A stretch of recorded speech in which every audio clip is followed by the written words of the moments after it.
E aí, gente, muito bom dia. Quarta-feira, 14 de janeiro de 2026, são 9 horas e 3 minutos. A gente começa o nosso programa de hoje ao vivo, eu, Ronald II, direto do Complexo de Comunicação da Assembleia Legislativa, com o seu Diário da Manhã, a cobertura completa de todos os assuntos relacionados ao Parlamento Maranhense e, claro, demais informações, entrevistas. Daqui a pouquinho, inclusive, recebo aqui a doutora Liliana Boeres, que é a juíza titular da Vara do Trabalho de Barreirinhas, também vice-coordenadora da Comissão de Combate ao Tráfico de Pessoas e Erradicação do Trabalho Escravo, do TRT Maranhão. A gente vai bater um papo aqui sobre o combate ao tráfico de pessoas e a erradicação do trabalho escravo, e tem muito assunto em torno disso aqui no Maranhão, por mais incrível que a pauta possa parecer. Muita gente trabalhando aí em situações análogas à escravidão. Existem registros, denúncias, apontamentos, apreensões, operações realizadas também em nosso estado. É uma pauta quente, a gente vai trazer já já a juíza titular da Vara do Trabalho de Barreirinhas, a doutora Liliana Boeres, que inclusive está concedendo entrevista nesse momento aos nossos colegas do Complexo de Comunicação da Casa, ao site, às redes sociais, à rádio e à TV Assembleia. No programa de hoje, eu trago também uma notícia muito positiva para o estado do Maranhão, viu? Especialmente para o setor de turismo. Maranhão já considerado como o principal destino de ecoturismo do Brasil, especialmente o Parque dos Lençóis Maranhenses, viu? Eita, Parque dos Lençóis, para dar orgulho pra gente, viu? Daqui a pouquinho trago informações na reportagem, e aí tem previsão do tempo, vamos falar sobre geração de empregos, oportunidades, inclusive com estreia hoje no Diário da Manhã, exclusivamente na etapa do rádio, de um quadro voltado justamente para esse assunto. A gente está direcionando aqui as oportunidades, os empregos para os nossos ouvintes, telespectadores e internautas que estão aí naquela luta, né, buscando uma oportunidade, querendo entrar no mercado de trabalho. E aí, claro, a TV Assembleia, com a Rádio Assembleia, sempre cumprindo esse papel importantíssimo, um papel social. É nosso dever aqui, e aí hoje a gente vai estrear no Diário da Manhã. Daqui a pouquinho eu trago mais informações sobre essa novidade. Começo também convidando você, viu? 3269-3009. Esse é o nosso WhatsApp, o WhatsApp da rádio, da TV Assembleia. Digita aquela mensagem, participa com a gente. Não esquece de mandar o nome, o sobrenome, o bairro ou a cidade de onde você nos acompanha, para a gente fazer aquela interação legal, tá bom? Bora começar, que tem muito trabalho daqui para frente. E olha, a gente começa trazendo uma reportagem sobre o trabalho do Sistema Nacional de Emprego, o SINE, né, que sempre aí atua, né, fazendo essa ponte importante entre aquelas pessoas que estão precisando ingressar no mercado do trabalho e as empresas que estão precisando aí atrair os profissionais. Vamos fazer as informações na reportagem. Começar um ano de emprego novo é um sonho de muita gente e uma realidade para Leiliane.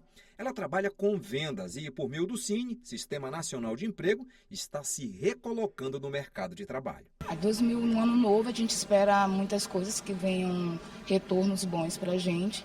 Graças a Deus, né, saí de um, já estou indo para outro, graças a Deus. Então, minha expectativa é de um 2026, superando todos os anteriores. Então começou com o pé direito esse ano, né? Comecei. Assim, a gente pensa que, algumas coisas a gente pensa que vem, porque aconteceu isso, você não vai ter o retorno. Mas muitas a gente se engana, porque Deus tem um propósito para a gente mais na frente. Ela é um bom exemplo de como o mercado de trabalho no Maranhão está aquecido. Ainda faltando consolidar os dados de dezembro, o Estado encerrou o mês de novembro de 2025 com saldo positivo de 2.414 empregos formais, conforme dados do novo Cadastro Geral de Empregados e Desempregados, o novo CAGED. O secretário de Estado do Trabalho e Economia Solidária detalhou o bom momento do mercado. O prognóstico que nós fizemos no começo do ano, ele se confirmou. É tanto que esse ano nós conseguimos dobrar o número de empregabilidade que o Estado teve. Nós tivemos no ano de 24 em torno de 16 mil novos postos de trabalho e temos agora em 2025, faltando dezembro ainda a ser apurado, só até no mês de novembro, nós temos o dobro do número de vagas, mais do dobro do número de vagas que tínhamos.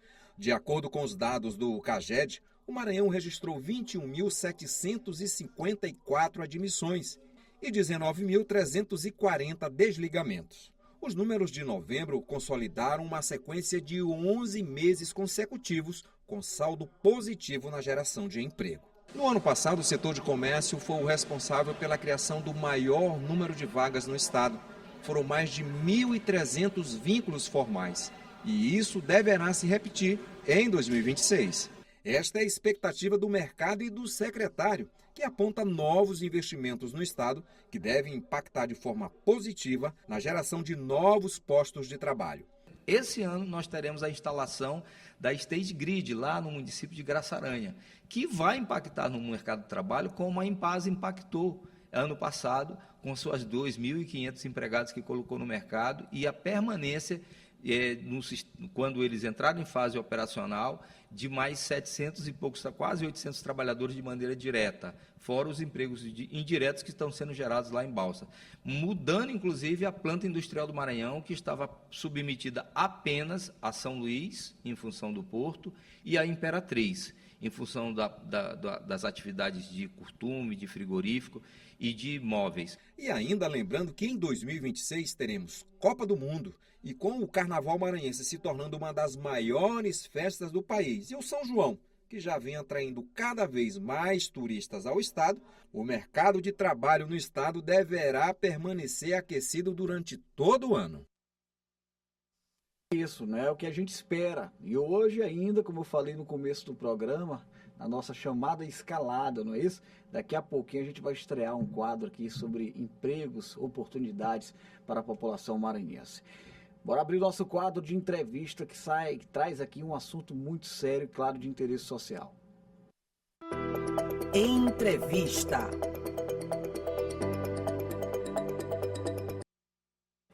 São 9h10, permanecemos ao vivo, direto do Complexo de Comunicação da Assembleia Legislativa, com o seu Diário da Manhã. No quadro de entrevistas de hoje, nós temos a satisfação de receber a doutora Liliana Baueres, juíza titular da Vara do Trabalho de Barreirinhas, também vice-coordenadora da Comissão de Combate ao Tráfico de Pessoas e Erradicação do Trabalho Escravo, do TRT Maranhão. Doutora Liliana, muito obrigado, antes de tudo, por estar aqui com a gente. Muito bom dia, senhora. Seja bem-vinda à Assembleia Legislativa do Estado do Maranhão. Bom dia, muito obrigada pelo convite. É muito importante tratarmos sobre a pauta do trabalho escravo e tráfico de pessoas aqui no nosso estado. Doutora, pode parecer soar de maneira estranha, em pleno 2026, a gente abordar, não é, esse tipo de pauta, né? Atividades análogas à escravidão, né? O trabalho escravo acontecendo dentro do nosso estado, porque muita gente não vive essa realidade, muita gente talvez passe pela cabeça que não acredita que existe, né? Mas eu gostaria que a senhora fizesse um panorama desse cenário no estado do Maranhão e nos falasse desse tipo de crime ainda, que é uma realidade não só do Maranhão, mas do Brasil, né, claro. Exatamente. Em pleno século XXI, né, quando a gente fala em inteligência artificial, é um pouco ainda chocante saber que existem trabalhadores maranhenses que passam por essa situação de trabalho análogo a escravo, tanto aqui no nosso estado quanto em outros estados. O Maranhão, infelizmente, é um dos primeiros colocados no resgate em outros estados. Quando existem ações de fiscalização, o trabalhador maranhense geralmente está dentre esses resgatados. Ano passado foi o ano recorde de denúncias. Foram 4.515 denúncias que foram feitas sobre a questão do trabalho escravo e o Estado está em 12º no ranking, né, nacional. O trabalhador maranhense, infelizmente, às vezes, por falta de oportunidade na sua própria cidade, né, ele migra para outros estados em busca de melhores oportunidades de vida e mesmo de sobrevivência, né, que no seu município, às vezes, não tem. E esse trabalhador, às vezes, ele é vítima desse tipo de trabalho, que ele caracterizado, né? No nosso país, graças a Deus, existe o artigo 149 do Código Penal, que diz que esse tipo de trabalho escravizado é crime no nosso país. E essa pessoa, a pessoa que leva o outro para essa condição de trabalho, ela pode ser passível de ser presa, né? Vai receber uma punição, uma pena, além de multa, né? E a fazenda, né, o local que tiver, ele pode ir para uma lista suja, que a gente diz, do patrão vai para a lista suja. O que caracteriza esse trabalho análogo ao escravo? Primeiro, condições degradantes de trabalho. É o trabalhador, no nosso país, principalmente, onde é que existe esse tipo de trabalho análogo ao escravo? Na pecuária, na agricultura, na construção civil. Então, qual seria essa condição degradante de trabalho? Esse trabalhador ir para uma mata, não ter um alojamento, não ter um banheiro, não ter uma refeição adequada, tomar água suja, né? Isso aí geralmente acontece pelos nossas fazendas aí, que tem muitas fazendas aí em locais ermos. E esse trabalhador, às vezes, pode ficar isolado. Além disso, jornadas exaustivas de trabalho, trabalhar mais de 10 horas por dia, quando a Constituição Federal fala que são apenas 8 horas diárias, né, são 44 horas semanais, de segunda a sexta são 8 horas, 2 horas de intervalo para descanso, e no sábado apenas 4 horas. A jornada no campo ela é um pouco diferente, né? Mas se esse trabalhador vai e passa 10 horas trabalhando de segunda a segunda, sem um dia de descanso, a gente considera essa jornada como exaustiva. É outra característica do trabalho análogo ao escravo. A terceira característica seria a servidão por dívidas. É o trabalhador passar um mês trabalhando, quando chegar no final, o patrão dizer, não, você está me devendo a passagem, porque você saiu lá do Maranhão, veio aqui para o Sudeste, para o Sul, para Goiás, Minas, né, que são estados que têm grande concentração de trabalhadores maranhenses, e você está me devendo a passagem de ônibus, você está me devendo esse mês de alimentação, você está me devendo esse mês de moradia que eu paguei por você. Quando o patrão que leva esse trabalhador, ele tem a obrigação de dar o alojamento, a alimentação, a roupa de trabalho, a ferramenta. E esse mecanismo acaba impedindo o trabalhador até de ir embora, não é isso? Exatamente. Tem locais onde esse tipo de trabalho escravizado é mais, vamos dizer assim, violento, que o patrão toma até o celular do trabalhador. Antigamente, né, tomava a carteira de trabalho. Hoje, como é tudo no celular, digital, tudo digital, o patrão, ao apreender esse celular, ele está inviabilizando esse trabalhador de fugir e de retornar para sua terra, né, ou de fazer uma denúncia. Sim. O que a gente às vezes escuta, que um trabalhador consegue fugir, faz uma denúncia, aí o Ministério do Trabalho, junto com a Superintendência Regional do Trabalho e a Justiça Federal, montam uma ação, né, de resgate desses trabalhadores. E aí, quando a gente tem, né, esses casos que saem na mídia, tantos trabalhadores foram resgatados, tal, por causa da denúncia. Então, assim, é muito importante a denúncia e que seja uma denúncia verdadeira, não seja falsa, né? Porque atrás da denúncia existe toda um grupo de pessoas, um grupo de entidades que vão montar uma ação de resgate. Né? Então, toda uma operação. Exatamente, que tem gastos, né, com diários desses servidores que vão fazer essa ação. Então, se essa denúncia não for fidedigna, né, veja o desperdício de dinheiro público. Né, e também do resgate dessas vidas desses trabalhadores. Fica comprometido. Esse é um problema que a gente sabe que é recorrente, né? Vocês fazem todo um trabalho, fiscalizam, realizam as operações. Eu lembro que o meu primeiro emprego, na verdade, minha primeira experiência em um âmbito profissional, foi na Delegacia Regional do Trabalho, onde eu estagiei. Estagiei na seção de relações do trabalho. Lembro, inclusive, que a minha chefe era a doutora Léa Cristina. E aí eu lembro que, isso há mais de 20 anos, doutora, e aí eu lembro que já havia, né, um trabalho muito forte, obviamente, dos órgãos ali, né, da Delegacia Regional, do Ministério do Trabalho como um todo, né, demais entidades, nesse sentido, mas que se fazia isso durante o ano inteiro, mas quando era no outro ano você tinha que fazer tudo aquilo de novo, por quê? Porque a coisa recomeça. Isso. Né? O fato do Maranhão ser um estado muito grande territorialmente, né, com dificuldades de acesso em algumas regiões, acaba atrapalhando um pouco o trabalho de vocês e também facilitando para esse tipo de atividade que acontece especialmente nas fazendas? Sim, com certeza, né? Porque tem locais que povoados distantes, né, que é difícil chegar à fiscalização, né? E aí os patrões, às vezes, donos de fazenda, se aproveitam, né? Mas, assim, é preciso, né, para a gente debelar e que o Estado no Maranhão não seja esse exportador de mão de obra. compromisso de todas as prefeituras, todos os municípios em políticas públicas de geração de emprego no próprio município, Sim. investimento na agricultura familiar, investimento dos municípios, não só do Estado, né? Porque o Estado a gente sabe que vem fazendo um trabalho nessa área já, com geração de empreendedorismo, agricultura familiar, capacitação dos jovens, né? Fortalecendo essas oportunidades na base, que é fundamental, né? Exatamente. Então, os municípios, os prefeitos têm que pensar assim, não vou deixar meu morador, né, desse povoado aqui, ir embora, sofrer esse tipo de violação, que é uma violação de direitos humanos, o trabalho análogo escravo. Tem que investir, né? É preciso capacitar esse jovem, porque eu dou várias palestras pelo interior, nas escolas, no EJA, a escola geralmente do segundo ensino médio, porque são esses jovens que vão ingressar no mercado de trabalho, então eles precisam saber dos direitos trabalhistas Sim. deles. E o que eu escuto das professoras é, olha, doutora, eles nem esperam terminar o terceiro ano e já querem ir para a lida, né? Que é como eles falam no interior. Sim, Que eles exatamente. querem o quê? Sair daqui do Maranhão, ir para São Paulo para trabalhar na construção civil, aí volta, compra uma moto com aquele dinheiro, né? Passa 6 meses lá em São Paulo, Minas, Goiás. Mato Grosso, Mato né? Que Grosso. É um dos destinos, né? Isso, aí volta para o nosso estado, compra a moto, ainda pode ser passivo do acidente de moto. Né? Não pense em se capacitar, não pense em terminar o segundo grau. Então, assim, tem que haver esse investimento, não só do Estado, mas dos prefeitos, nos seus municípios, de capacitação desse jovem. Hoje em dia, tudo é online, né? Você sabe, o acesso à educação e à capacitação hoje está muito fácil.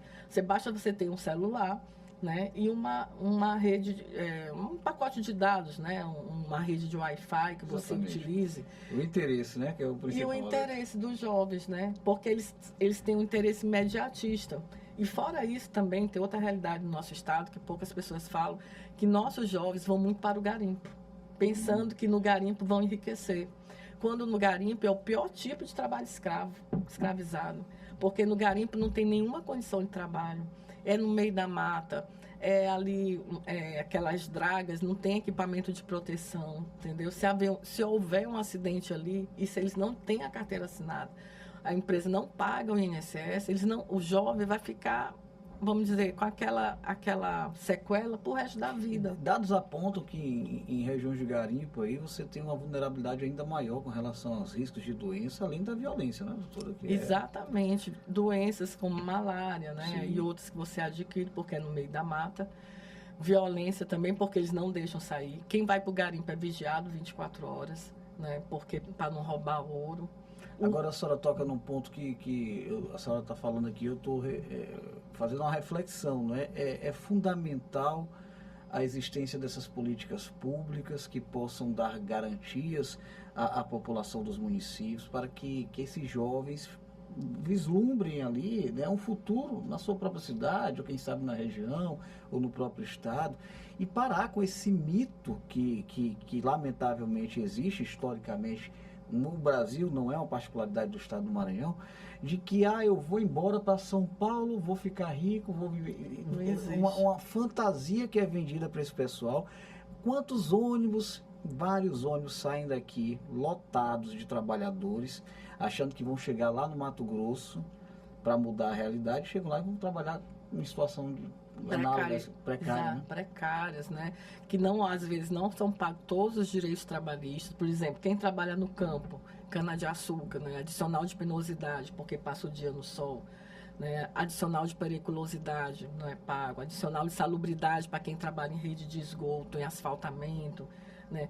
O básico, por exemplo, o asfaltamento de rua, né? Aquela empresa que leva aquele trabalhador para asfaltar uma rua tem que ter um banheiro químico, né? Porque aquele trabalhador precisa fazer suas necessidades, não é no meio do mato, né? Então precisa ter, isso é uma dignidade do trabalhador, são direitos básicos, são direitos humanos, né? Que a gente fala.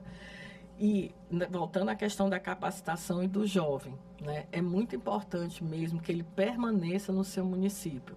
Talvez também o município, um prefeito falou para mim assim, eu investi em 10 jovens, dei uma bolsa de estudo para eles estudarem medicina, mas o meu contrato com eles era que eles voltassem para o município depois de formados e dessem essa prestação. durante algum tempo aqui para as pessoas do município. Sim. Então, também pode ser uma política pública, uma saída, né? Aí, né? Uma saída, você investir, né, naquele jovem, dar uma bolsa de estudo para ele vir para São Luís ou para Imperatriz, né, terminar os estudos, fazer medicina, fazer curso de odontologia, cursos que são necessários para a população do município, né? Curso de professor, de pedagogia, porque só tem uma solução, é educação. Educação em tempo integral, educação na questão da capacitação, da profissionalização. Não tem outra saída. Você não tem como, vamos dizer, mudar de vida a não ser pela educação. Porque apenas você estudando, você se formando, você tendo uma profissão, você consegue ter um salário digno, ter uma aposentadoria digna e sair desse círculo, né? Eu fui fazer uma roda de conversa no Quilombo, né, no interior aí de Chapadinha. Sim. E aí o trabalhador, o senhor já, né, eram vários trabalhadores já idosos, né, e disseram, aí eu comecei a falar o que era o trabalho escravo e tal, parará.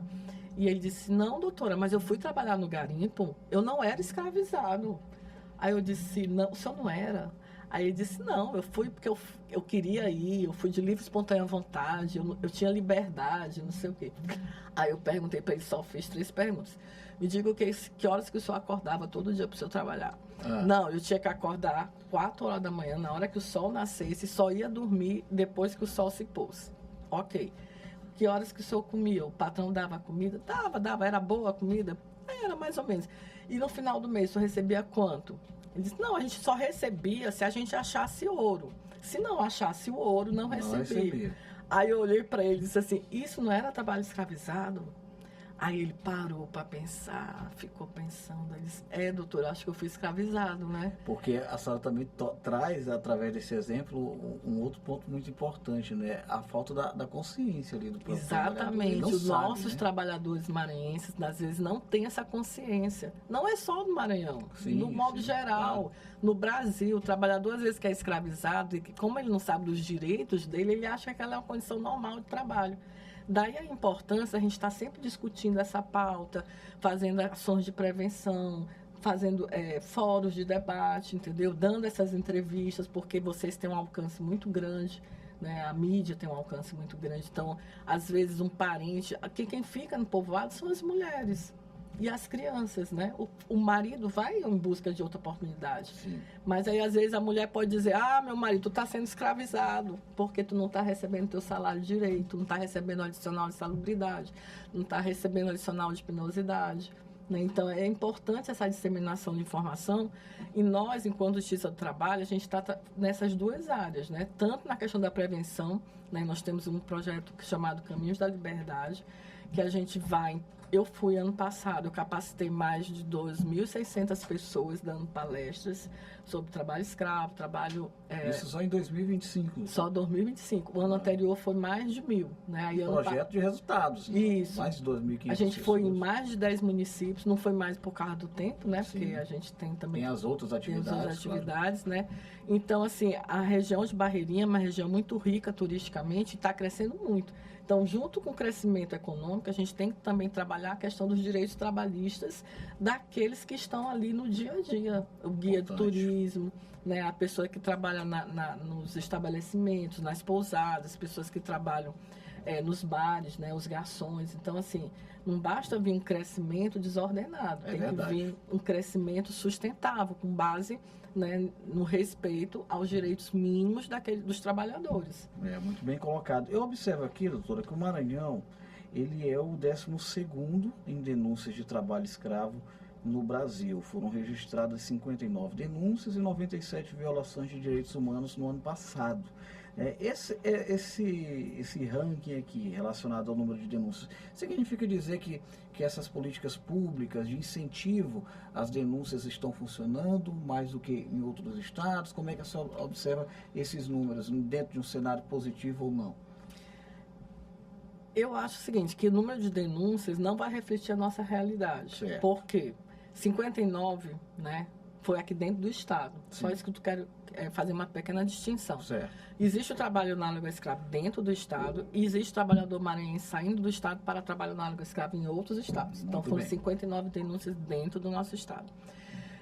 nós temos avançado muito, né? Porque antigamente era muito comum esse trabalho em carvoarias, né? No campo. Diminuiu a cavoaria? Diminuiu. Diminuiu. Eu Porque lembro bem que até sempre que eu mesmo... entrevistava, as operações passavam pelas cavorias. Isso, até mesmo porque existe a exigência internacional do selo verde, né? Ou seja, aquelas pessoas que compram aquele carvão, existe uma investigação da cadeia produtiva, entendeu? Quem vende para o exterior, as empresas que vendem aquele carvão para o exterior, Sim. são investigados se na cadeia produtiva, de onde ele pega aquele carvão, existe algum tipo de violação aos direitos humanos. E o trabalho escravo nada mais é do que uma forte violação a esses direitos, né? Então, assim, por receio deles não conseguirem vender, exportar, né, esse produto, eles têm sido mais também rigorosos com a questão de quem fornece o carvão. Interessantíssima essa informação que a senhora traz pra gente aqui, viu? Inclusive uma pauta para o programa de sustentabilidade. Isso, cadeia de produção, Cadeia muito de produção. importante. E aí, o que acontece? Eu acho também que é a questão de você colocar cada vez mais o trabalho escravo em pauta, também às vezes inibe, né? Porque as pessoas sabem que podem perder sua propriedade, elas sabem que elas vão poder responder por um processo, elas sabem que elas podem ir para uma lista suja. Essa lista suja, o patrão, o dono do empreendimento, ele não consegue mais tirar nenhum financiamento bancário. Então, não é interessante para aquele empresário ir para essa lista. Mexeu no bolso do empresário, aí ele começa a mudar a postura. Exatamente. E fora próprio, eu acho que amadurecimento do trabalhador. Tem trabalhador maranhense que foi resgatado 3 vezes. Né? Então, assim, por que você sai daqui para ir? Né? Se você sabe que isso aqui não é uma condição, vamos dizer, segura de trabalho. Já que a senhora está me falando disso, já aconteceu alguma situação do trabalhador não querer ser resgatado, doutora? Assim, a senhora se recorda de algo nesse sentido?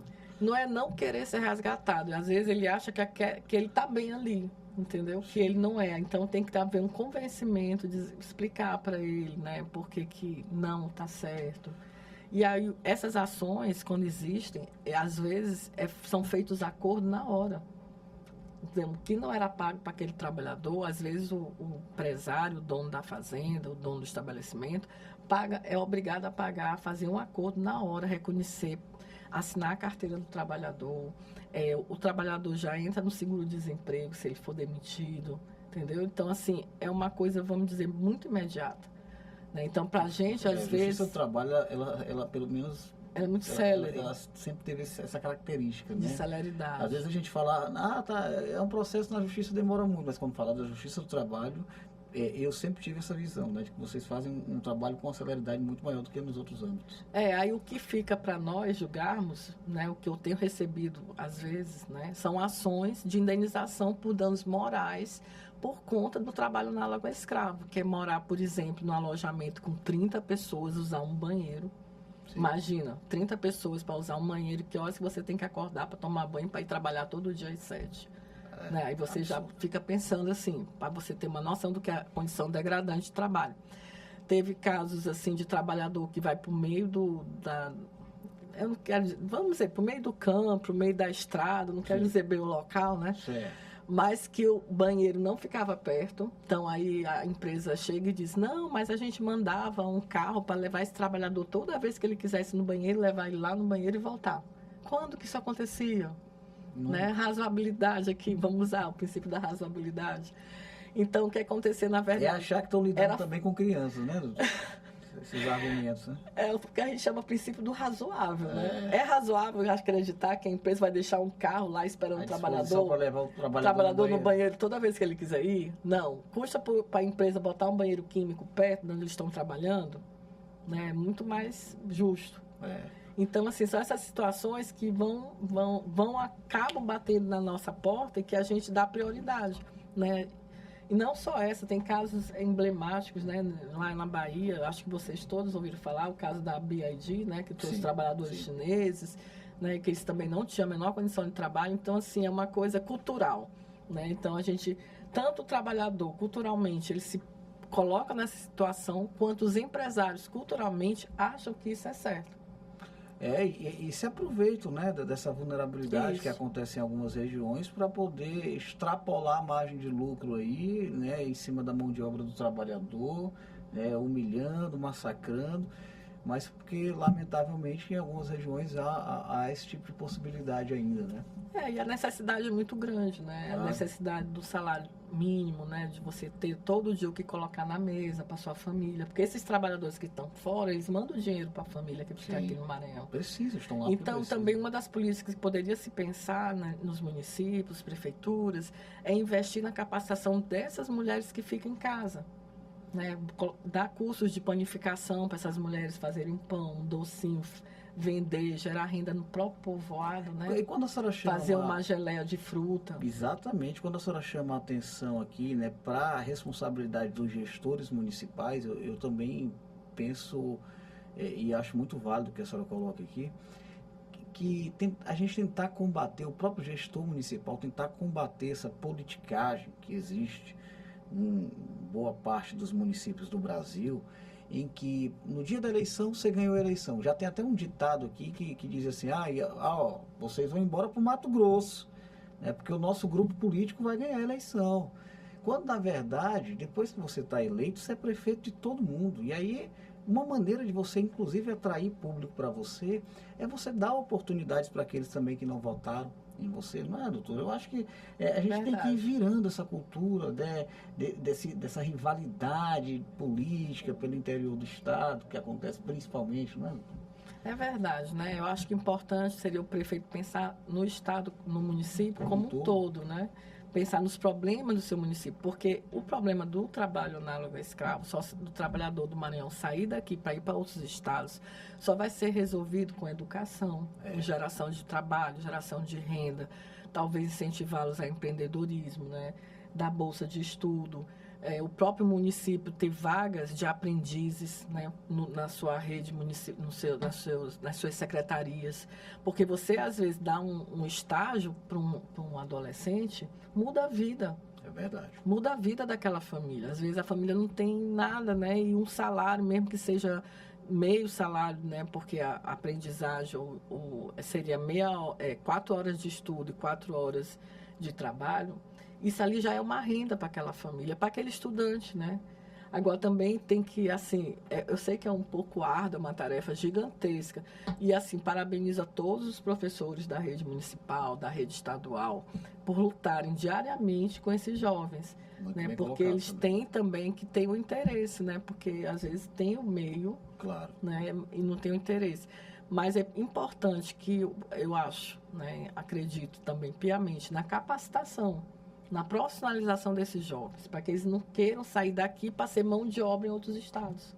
A senhora também me faz lembrar que a gente recebeu a Secretaria de Estado da Educação, que eles têm um trabalho muito interessante aqui no Maranhão, que é um trabalho que conecta, claro, as atividades didáticas, né, que o MEC exige, com o processo de capacitação também. Isso, né? exatamente. É fundamental. Porque agora já começa a abrir os olhos desses jovens. Tem município que não tem, né? Ainda não conseguiu chegar. Não, né? Porque nosso estado é muito grande, grande, né? São realidades muito distintas. Sim. Eu acho que esse tipo de capacitação só chega nos municípios maiores, talvez, né? Pelo que eu percebi, eles estão avançando, né? Estão avançando. Mas é importante também que os gestores municipais façam escolas em tempo integral. Isso, né? São muitas já, né? Isso, nos interiores tem muita escola em tempo integral e eu acho isso muito importante.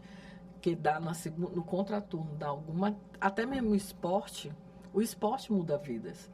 Nós temos um caso famoso aqui em Tutóia, né? Que é da Adriele. Da Adriele, que é a maior terceira jogadora de soccer do mundo, né? Isso, terceira vez eleita esse ano. Tem muito talento passado. por aqui, viu? Então, assim, ela surge num município que, na época, não tinha nem estrada. Sim. Né? Eu tive a oportunidade de fazer uma palestra lá em Tutóia e de manhã cedo eu estava na praia e encontrei com ela lá treinando. Eu não tinha... Estava do lado da melhor jogadora de mas faz mundo. Anos, né? Isso foi 2017. Né? Ela talvez ela já não tinha o título, mas já era. Acho que ela era. Aí ela me disse, hoje eu estudo na Alemanha, eu já ajudo muito a minha família aqui. Então, assim, a mudança de vida dela foi através do esporte. Pois é. Então, se os prefeitos também investirem na questão do esporte, em escolinhas de futebol, escolinhas de vôlei, escolinhas de ginástica, no que o município puder, né? A música também, ela muda vidas, né? Cantores maranhenses fazendo nome nacionalmente, internacionalmente. Esporte, cultura, tudo isso que a senhora tá falando é bem Exatamente. Então, pertinente. assim, é preciso que a gente apoie e ajude esses jovens, né, para que eles não caiam, né, nessa questão do trabalho análogo ao escravo. E, assim, a nossa comissão, além do trabalho análogo ao escravo, ela ampliou por causa da questão do tráfico de pessoas. Sim. E o tráfico, uma das questões também é para o tráfico de drogas, né? Tráfico de exploração sexual de crianças, meninas, meninos, né? E de jovens. Então, assim, não existe mais aquela história, porque a exploração sexual é só de meninas. Não é mais isso. Tem de meninas e de meninos, né? Então, assim, por isso que a comissão do combate ao trabalho escravo não poderia ficar, vamos dizer, à margem da questão do tráfico de pessoas. Porque o tráfico, né, ele movimenta 85 milhões de dólares no mundo todo.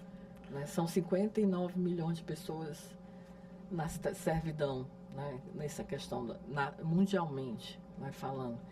Então, assim, é importante, né, essas políticas, é importante a prevenção, é importante a gente falar sobre essas pautas.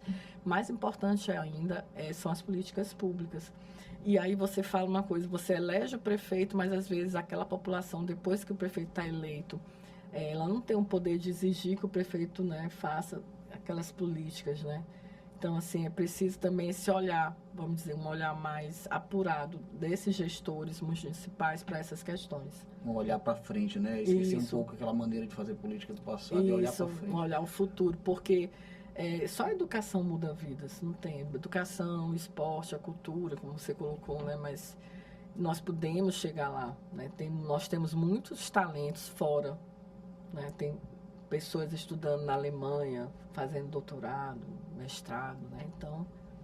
Olha, muito bom, gostei muito de receber a senhora aqui, viu, doutora? Queria ter mais tempo para a gente continuar batendo esse papo, para falar também sobre o tráfico de pessoas, que é uma pauta importantíssima, mas já fica o convite para a senhora retornar aqui. Agradeço, de verdade, receber aqui a doutora Liliana Boeres, que é juíza titular da Vara do Trabalho de Barreirinhas, também vice-coordenadora da Comissão de Combate ao Tráfico de Pessoas e Erradicação do Trabalho Escravo do TRT. Leve nosso abraço a todos os servidores do TRT, seus colegas que fazem esse importantíssimo trabalho que de fato precisa ser reconhecido pelo Estado do Maranhão. Muito obrigado, doutora. Obrigada, o prazer é nosso, né? E só lembrando que agora, o dia 28 de janeiro, é o Dia Nacional de Combate ao Trabalho Escravo, né?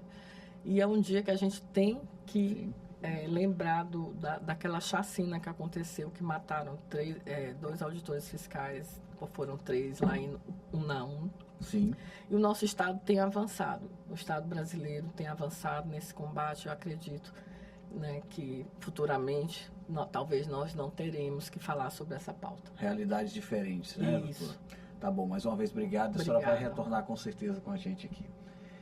Vou trazer a previsão do tempo, chamando Paula Torres. Como é que fica o clima nas regiões do estado do Maranhão? Paula, bom dia, é com você.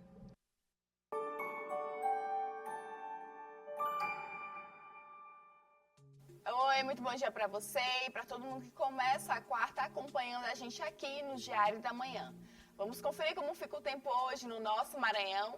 Aqui em São Luís, a quarta começa com sol, entre nuvens e aquele calor abafado típico da capital. As temperaturas variam entre 25 e 32 graus. Ao longo da tarde, há chance de pancadas rápidas de chuva e à noite o céu fica mais nublado, sem previsão de chuva forte. Agora, indo para o interior do estado, em Imperatriz, o dia começa com sol e aumento de nuvens. A chuva pode aparecer à tarde de forma isolada. As temperaturas ficam entre 24 e 34 graus, com calor predominando durante o dia. Em Bacabal, o cenário é de sol entre nuvens desde cedo, com possibilidade de chuva rápida no período da tarde. A mínima fica em torno de 24 graus e a máxima chega aos 33 graus. À noite, céu mais fechado. Resumo do dia: calor, muitas nuvens e chuva passageira em alguns pontos. O verão maranhense dando o tom. Se hidrata, se organiza e não esquece o guarda-chuva. Mais tarde eu volto com você na F1.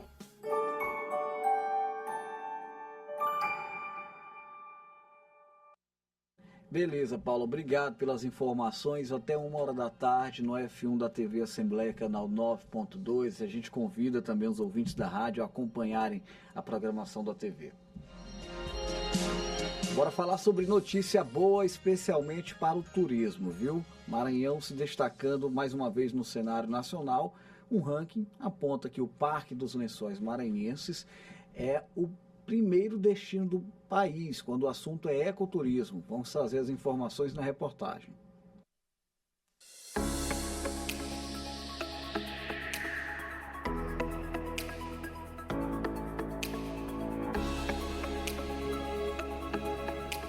Os Lençóis Maranhenses começam 2026 no topo. O Parque Nacional foi escolhido como o principal destino de ecoturismo do Brasil, segundo o ranking divulgado pela plataforma Planeta Exo, especializada em turismo sustentável. A avaliação considerou critérios como qualidade da experiência turística, preservação ambiental e a receptividade das comunidades locais. E esse reconhecimento envolve também questões relacionadas à sustentabilidade, tendo em vista aí o trabalho que é desenvolvido também junto às comunidades pelo governo do estado, por meio da qualificação, tendo nessas comunidades os principais anfitriões de quem vem nos visitar aqui no Maranhão. Então, sem dúvida nenhuma, emplacamos, além do título de Patrimônio Natural da Humanidade, que deu ainda mais visibilidade nacional e internacional ao Parque Nacional dos Lençóis Maranhenses, agora o título de principal destino ecoturístico do Brasil. O reconhecimento reforça a posição do parque como referência nacional no segmento. O contraste entre dunas de areia clara e lagoas de águas cristalinas foi apontado como um dos grandes diferenciais do destino que impressiona visitantes do mundo inteiro. A publicação também orienta os turistas sobre o melhor período para a visitação, indica opções de hospedagem em Barreirinhas, Santo Amaro e Atins e detalha as principais formas de acesso ao parque, fortalecendo ainda mais o fluxo de visitantes. Com mais de 900 km² de área, o maior campo de dunas da América do Sul se consolida como símbolo da força de ecoturismo brasileiro. Um cenário único que une natureza, sustentabilidade e desenvolvimento, projetando o Maranhão para o mundo.